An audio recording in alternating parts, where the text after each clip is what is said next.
where I was singing the high tenor there.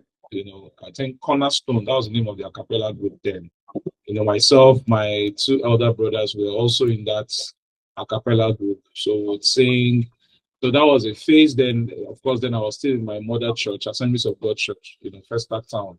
So we had the opportunity to go to different places to minister and all that. Then when I got to SS3, my final year, I started, of course, I've always been in the choir, a chorister, so I've always known how good music should sound. Then I think, yes, in 98, I stumbled on a group called Take Six, so there's this collection of songs in one old tape. So from there, I started having this desire, for a cappella music, seriously, and of course, how to create these parts, as a young teenager, and even at that time, I was not even a keyboardist. There was no keyboard at that time. I didn't have that, opportunity to have a keyboard at my disposal. But from that young age, I've always become very aware of harmonies, parts being together. In fact, as a teenager, I knew that people could actually sing in 6, 7, 8 parts. I never knew that was orchestration. I didn't even know they call it vocal arranging. I just know that, okay, they could orchestrate vocals. Then I joined the choir further again. I think that was 2002, out of Nazareth Feka Choir in First Stack here. So that was where I met a guy called Fred, who now further exposed me to what vocal arranging is. So I started getting very aware of harmonies, 2 parts, 3 parts, 4 parts, and all that. And I'd not even started playing keyboard still, but I could say that at that time, I became very aware of the smallest harmony, be it 2 parts or 3 parts. If it's a harmony that I've not heard before, I must make sure I get it. Then in 2002, I went to Muson to do a vacation music course. That was where I learned theory of music and, of course, how to read music. Then, of course, later I got admission to University of Lagos in 2004, and that was the year I actually started learning how to play the piano. So for me, learning how to play the piano was more of what helped me to express the harmony that I've been hearing for this long time, so it helped me practicalize these things. So all those fascinations, I was able to get myself around in 6 months. I've already mastered how to play on all the keys because I was practicing on all the keys, my major skills, and I was just trying to familiarize myself, with the words. So I would say my journey has been more like my desire, my love for singing in church, then a cappella, then of course getting to meet with the No Take Six. Then of course I went to learn rudiment of music in Muson, then University of Lagos to study music. Then of course that same year I started playing piano. So piano just helps, express more of my musicianship. But even prior to the time I was playing piano, I had already directed singers, I've been teaching parts, knowing how to hear, harmonies from songs. Then of course other things that coming in, and started getting more, more vast in the piano. But for me, the goal was still about teaching and directing people. Even before I now started what we call Chord for Beat, which is more like what would Jesus play, more like a master class for musicians. That started in 2007, where I now started teaching musicians how to now arrange, all the chords I've been playing in the piano and all the things, I've experienced both as a singer in the a cappella group and, of course, how I've been able to arrange music. So I now started teaching them, that's why in fact, as of 2004, I already know what secondary dominant was. I had already deepened myself, even before I started buying books in arranging, I'd already deepened myself in the art of, reharmonization, arranging chords. Then I started building musicians, teaching them. Then, in fact, there was the monthly program I used to do then called Chord for Beat, where it's musicians come and I teach them different concepts in reharmonization. So those ones were happening. I was also at different places. Either I'm a keyboardist in the church or a keyboardist for an artist, or a music director in a church, or both. function. So that's actually how it has been for me, before other things came, film school, yeah, I went to business school to do project management and all that. So that's actually been my journey, from childhood till now. So the question I want to ask you is, you you studied music in Unilag. In fact, that was where I met you. The a cappella group one, Yinkas. You remember? I don't know if you remember. You used to write Very albums. well, very well. It was Yeah, it really shaped very well. I remember. my ear training, my mastery of softwares. So you studied music in Unilag, BSc, MSc, and then in your qualification, I could see APRSM for a choir member, for a music director, right? Do you think it is important or necessary to get those certifications, like go to Moson or get certification from APRSM? Okay, so the point to make clear is the fact that I have journeyed through different process. Before ABRSM came, I did my ABRSM grade 7. That was in 2013. And prior to that time, I directed music even over maybe 14 years before that time. You understand? So I keep hearing questions that, do I need to be a keyboardist before I direct music? And I keep telling people that when I started directing music, I wasn't playing piano. Maybe I would have directed music like 4 5 years before I started playing the piano. So the first thing is being aware and having that musicality inside of you.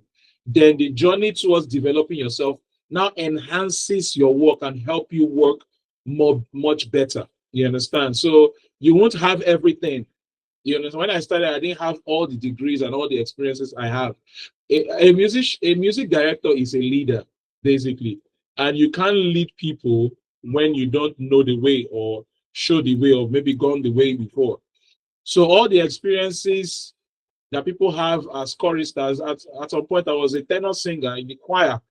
I was not a musician at that time, but I was singing my parts well.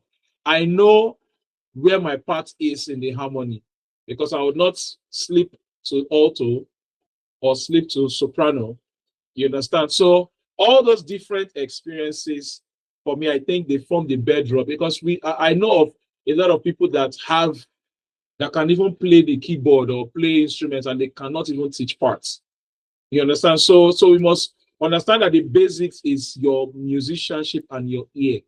Are you able to differentiate intervals? It's just like me telling you that I want to teach you how to identify key in songs. I can't. It's a phenomenon. Nobody teaches that. It's something that happens to you naturally, as more like a potentiality for the development of your musicality. So I would not say that there are some things that you shouldn't have naturally, which I believe there's a level of musicality in everyone, in which your journey towards building yourself, either in a school system or maybe taking a certificate or maybe learning an instrument, now helps to enhance your work process as you begin the work of directing music. So I wanted to ask, if it's necessary for a music director to learn how to play an instrument or a choir member. But then you've answered the question. But I want you to speak. Is there any advantage or any edge?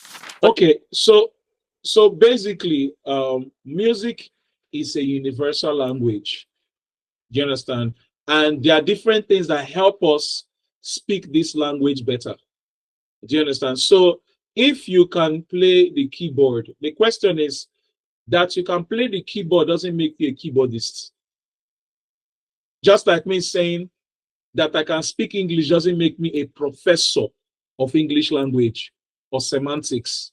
Do you understand? Those people, they specialized in teaching English and understanding literary devices for expression. So they are more deep in that. So for you being a music director, you are not a pianist. And that's the reason why when we teach music directing, the first thing we teach is what music directing is and what music directing is not. Music directing is not showmanship. You're not coming to show. And that's one of the things I teach my students. So that you get it straight that a vocal coach doesn't make you a music director, because music directing is beyond just having good singers. Do you understand? So there's the leadership place, there's the project management, and there are other things I teach in my curriculum for music directors. So back to the piano thing. So even though it gives you an edge, but it gives you an edge, but it doesn't mean you need to understand everything about playing the piano for you to be a music director. Certainly not, because most of the times you will not be playing the piano. I've been directing. I've worked as a music director. I can't remember the last time I played the piano, because most of the time you have a musician there to give artistic direction to.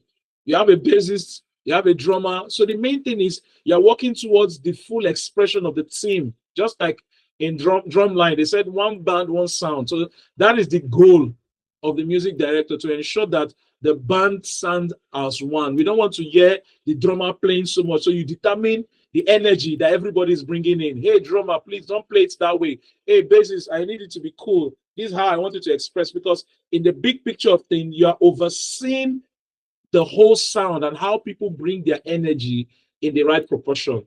And playing keyboard is just 10% of that, process. So I don't know if you're able to get your keyboard, if your keyboard is there. I would love just love for you to just give us some exercises. We have choir members here, just off the top of your head, two very vital exercises that can help with ear training, just anything that comes to your head right now. Okay, so there's a popular one that I've seen on the internet where you have the do. So let's take this stick on A flat.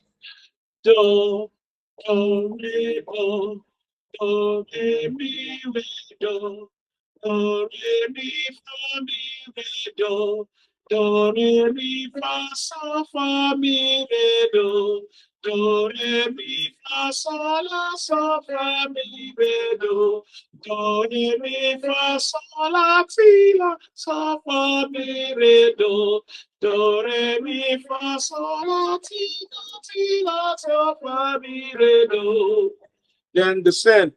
Do, do, ti, la, do, ti, la, ti, la, ti, la, sol, la, ti, la, ti, la, sol, fa, sol, la, ti, la.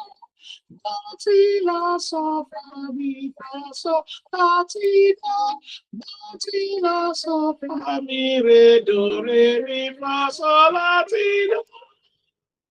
Yes, and then also you can also do something like this. The popular one from Sound of Music. Do a di a female di re a drop of gold inside. The name I call myself. I will go way to go. So I need to put it slow. I need to follow so. See, I the creature my friend that will bring us back to that. Don't make me so sorry for Latiti, don't make me so sorry for Latiti. So exercises that help us go through the major scales are very fundamental exercises that help build tonality, which is the bedrock of musicianship, and a whole lot more. For the exercise of the chromatic scale, I think we just run the chromatic scale the way it is first. So we have something like this. Let me take this a tone higher. Do, di, re, mi, fa, mi, sol, si, la, do. Then with the same. Do, ti, la, sol, si,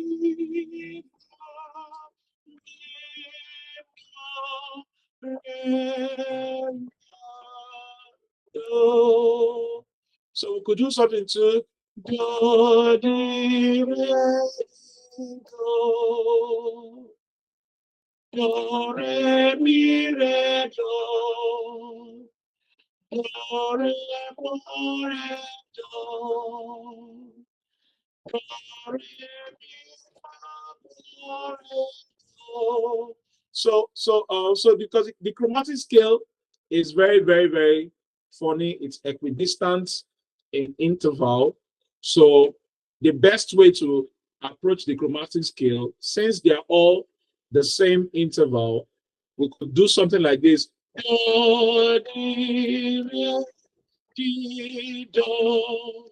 Then we'll do do, re, di, re, do, do, di, re, do. Then after that part, we could do something like this. Do, re, di, do, re.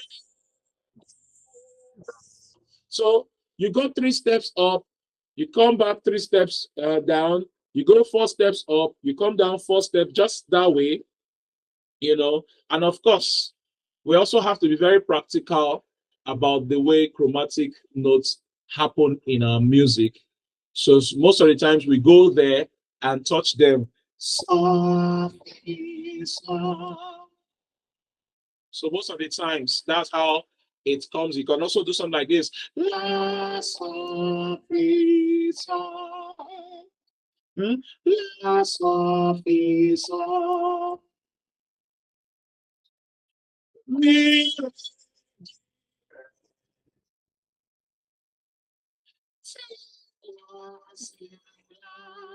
so most of the times, the chromatic scale, the use when we sing comes from up to that note, then we move up. So if you can practice that with your singers, that can help practicalize what they have to do in the music. Then, of course, if you're giving them as maybe like an ear training exercise, then you could just play the full chromatic scale, they follow it down.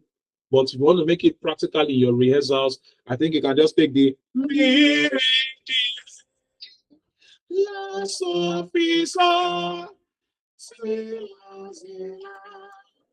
understand? We'll do that. Then we have 2 that we've not touched. We've not touched the flat 3 and the flat 7. So most of the times you have do, tola. So do, tola, re, do, ti, do. So we have do. Let me take this on C.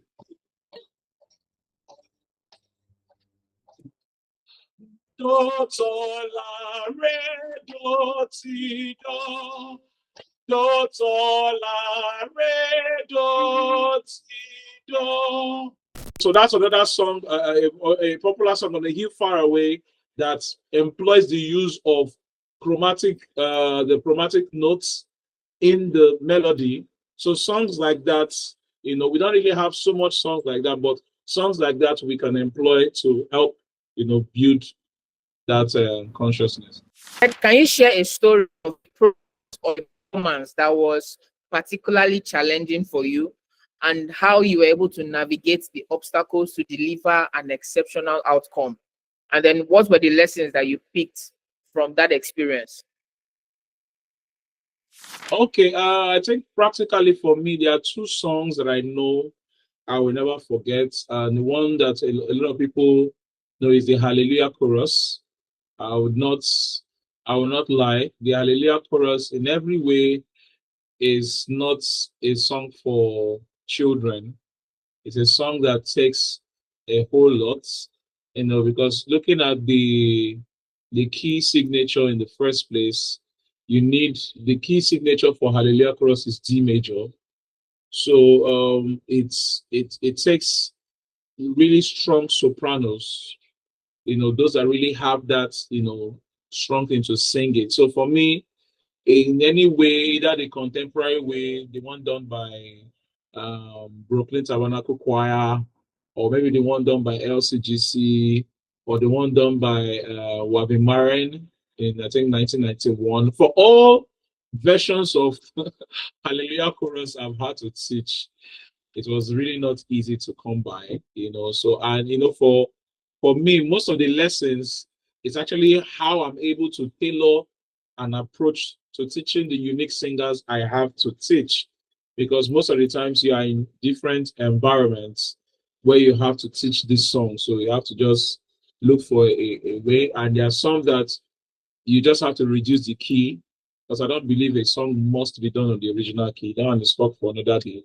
So I always like to tailor my musical experiences to the peculiarity of the situation, because remember, it's not for showmanship.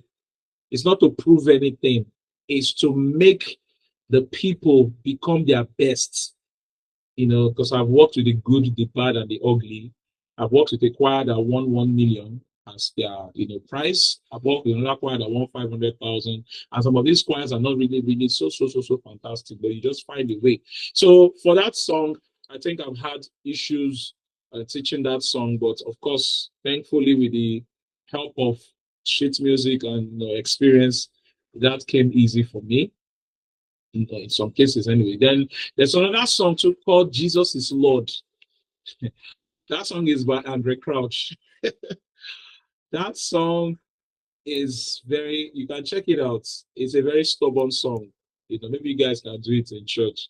But the song with the whole horns arrangement and everything, so that song, but I've not actually taught a choir that song. I actually played it on the keyboard. I had to play it, so that song gave me some challenge. Then there's a song called Best Praise by, what's the name of this guy? Best Praise by, I'm trying to remember, James Fortune. James Fortune. Yes, we did it. Heart of worship. We did it. Heart of worship. You remember? Exactly. Worship, you remember? Yeah. So Best Praise, that experience, that was the first and last time I actually played Best Praise. I never played it again. So for me, those songs are killing. Then one other song too is this song, I will bless the Lord. Maybe like it's only 10% of the choirs that sing that song from beginning to the end. The first time I played that song, I actually played it to the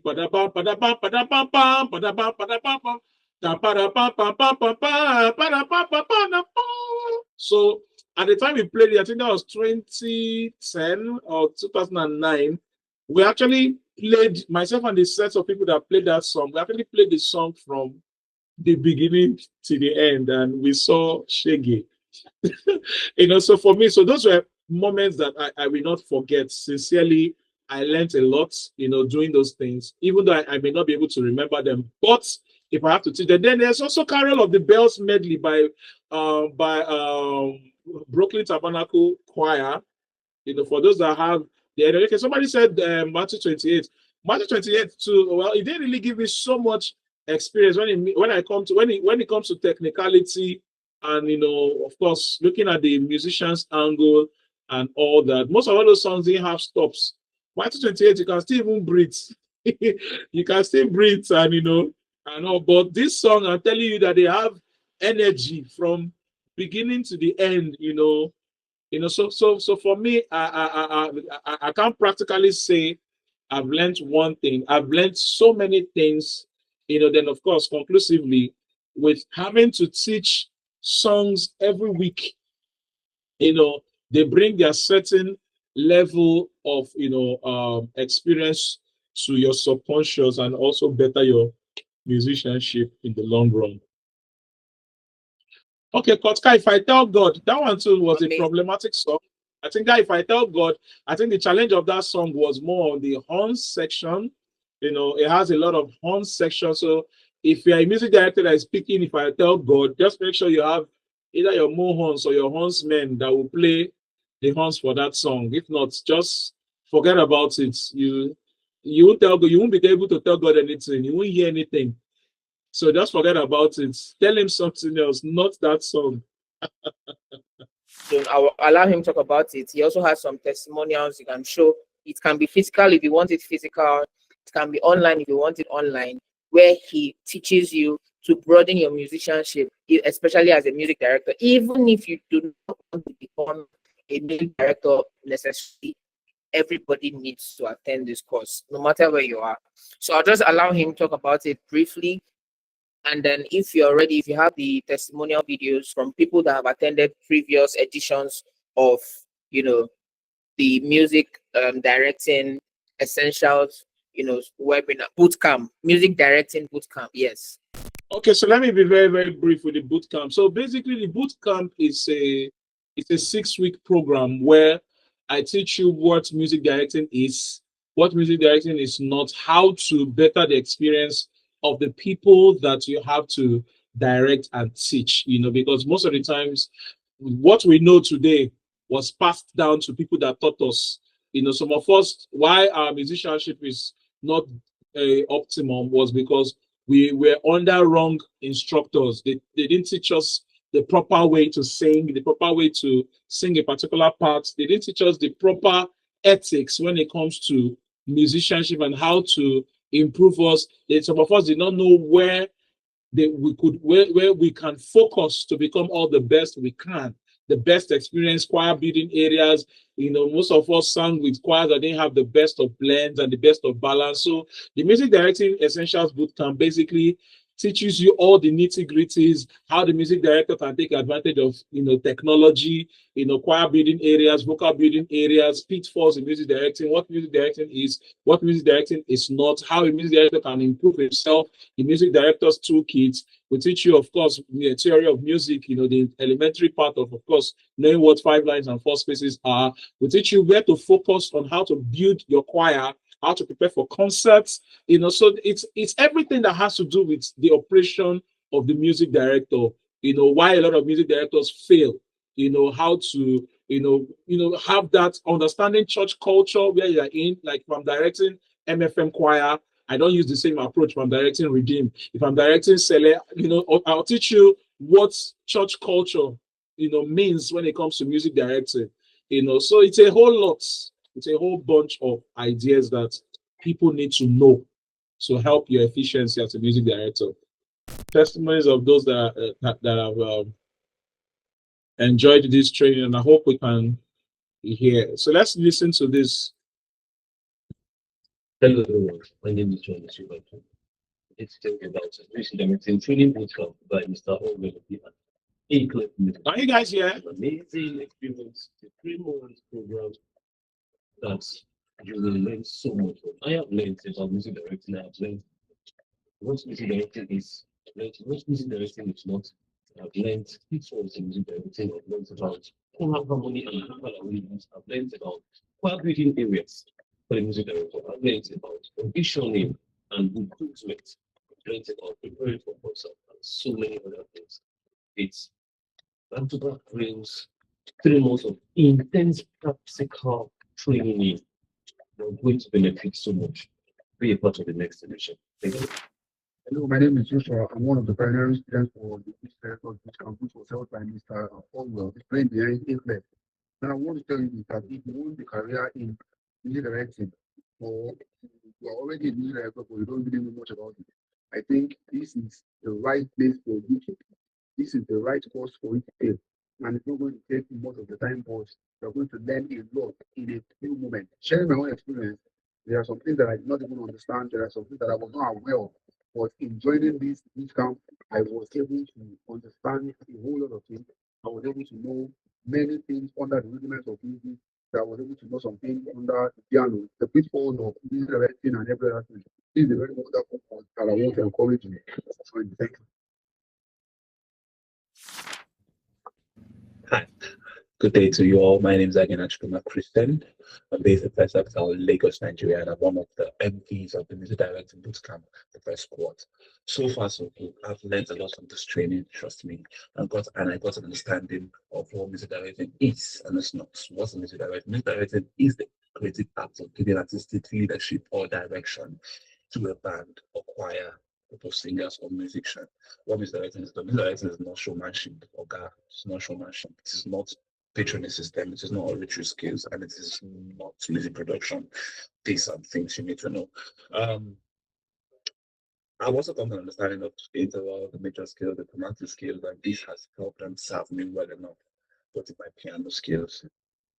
So in this same training, I encountered interesting drills and some forms that helped my musicianship better. Yeah. So all thanks to Mr. Allwell, the man behind this training. God bless you, sir. God bless. On a scale of 1 to 10, how important is it for a music director to delve into music production, mixing, and mastering? Okay, so now, part of what we said music directing is not. Music directing is not music production. Because in music production, you work with VSTs. You understand? So you don't, but music directing is you're working with practical people. You understand? So much of what you're doing is on the go. You're very practical. You're working with this person and you want to get the best out of this person. But however, there's a topic where we talk about music directing efficiency through the use of technology. So that's where backing tracks, click tracks now become an invaluable tool in expressing your work. So if you are doing a concert where, let's say you want to do that podcast song that somebody talked about, the understanding of production cannot help you tell God. So your understanding of production cannot help you create backing track to elevate your performance experience. So that's where technology and your skill as a music producer now comes in. I'm also a music producer. As I speak to you, I'm in my studio. I also produce music. So if I have to do backing tracks, I do that to enhance what I want to do. So that's where production can now come in handy as a music director. She's an auto singer, so she's asking you to suggest artists to her that she can listen to and score to get better. So the truth is, every artist comes with a lesson. Every music comes with a lesson. So it depends on your interest and what you like to listen. So that can form the base of your interest and your progress level, because there are a whole lot. And I've not heard your voice, so I can't categorically tell you should listen to this. But trust me, whoever you've chosen to listen to, make sure the person has experience, make sure the person has a good track record, and the person has followership. You understand? The person is consistent. These are the parameters for mentorship or role modeling. Make sure the person has all these things. The person has consistency, a good track record. The person has songs that are trending. The person is growing, and the person is ever evolving. You can pick that person as someone that you can, model after. So that's what I can just say. Or how do you manage a choir full of volunteers? Jonah is asking. Beautiful. So a choir full of volunteers, and that's actually a scenario that we face most of the time because the church doesn't have the budget to pay everybody. So basically, a choir full of volunteers, they have their strengths, they have their weakness, they have their opportunities, and they have their threats. So as a music director, you shouldn't, one of the rules or one of the pitfalls of music directing is giving your choristers more than they can handle. It's a major pitfall. Because the idea is not for accomplishment, it's for completion. You need to understand that the people that are there, they have their weaknesses, and you can always take simple songs that they can learn within the time frame. If you have 2 hours, you cannot take If I Tell God and learn it on a Saturday. You won't tell God anything in the service. Everybody will run away.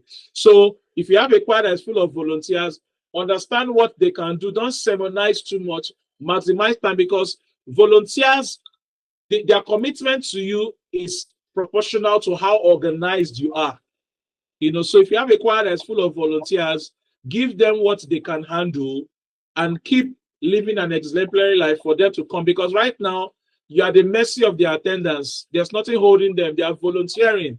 You understand? Even if you feel you want to sermonize, they want to see results. They want to see somebody that knows what he's doing, somebody that has a plan for them within the time that they give you at rehearsal. So you're working with choir that's full of volunteers, work within their capacity, express the best use of their capacity. Don't go and start doing John Picky when you should be doing Peter Sinokopi. Do you understand? Don't start doing Shelley Caesar when you're supposed to be doing Judy K. Do you get? Understand the contrast and grow your team. See them grow from Judy K into Shelley Caesar with time. So the music director must be patient with the volunteers as they grow to become who they were never, or who they never were. Okay, how do one manage a daily activity as a civil service worker and as a musician? How do you manage your daily activity? You create time for what you love. Schedule. You schedule your time properly. So now when you mean as a musician, is it like I need to also understand the question? How do you manage your daily activity? Is it like you having to go for gigs every day or every weekend? because I believe even if you are working as a civil service worker, you have your days, of work, and of course you have also the days that you have to do music. So I think it's more on your scheduling, okay, like gigs, rehearsals. So the truth is, depending on the kind of work schedule you have, you can't, because music is also very jealous. So if you don't give music time, you will not gain mastery, or you'll be able to, keep up. There are people that sometimes they just go on sabbatical away from music, maybe because they are chasing other things. But if you are constantly a civil service worker and it doesn't give you time for music, then your music will suffer. Do you understand? Because whatever you don't give time, you will lose. Do you understand? So there's no shortcuts to it. Music is very jealous. It's art. It's something that takes your time, takes your thoughts, takes your everything. So it requires time for you to, keep yourself sharp in the work. So I'm not sure as a civil service worker, you'll be Awesome. able to still do music, depending on the schedule anyway. So I think we've answered the how to balance between work and music directing now. So we said depending on the work structure. If the work structure does not give you time, because music directing, you need to be available for your choristers. You need to be there. So if you are not there, then you can't give effective leadership or effective artistic direction. You can't. You have to be present to give that direction. So if work is coming in the way, then it's going to be defective having to run that, that work. So please, sir, what's the best way forward in enhancing both balance in these society where everything is on the go? Plan. So you have to plan. And the truth is, take things a step at a time, and you understanding your team, you know what is obtainable, give them attainable task, looking at the time frame, because everybody is on the is on the run right now. So you look at setting attainable goals for your team so that they are able to complete what you start. If not, they will lose the motivation to want to be at a rehearsal next time. So I don't know, because there's no shortcut for excellence. So no matter how fast you run, excellence is vital and must not be compromised. Excellence must not be compromised in any way. Okay, can you throw more light on music as an industry and as a ministry? Okay, so industry, for me, I see it as where the music goes out of the four walls of church. When you start putting your music on Spotify, going for programs, going to the studio, anything that is not within the design of church service, any music you're going to be doing that is not tailor-made for a church service, in my definition, has entered into the industry side. When you start talking about streaming, we don't talk about streaming inside your church. So industry is more of business. Ministry is more of the local church service and how to bless the body in a church service space. That's how I understand it, and so that's basically it. So ministry, more of church environment, service, culture, choir administration. Industry has to do with beyond the four walls of a church space, where you're now doing it, with a bigger platform. You're shooting a music video for a same song that's talking about God. You're going out of the way to shoot a music video because you want more people to see it. You want it to reach more people that are not in the church space. So in that definition, I would say it has gone, you've industrialized it. It has gone into the industry, platform.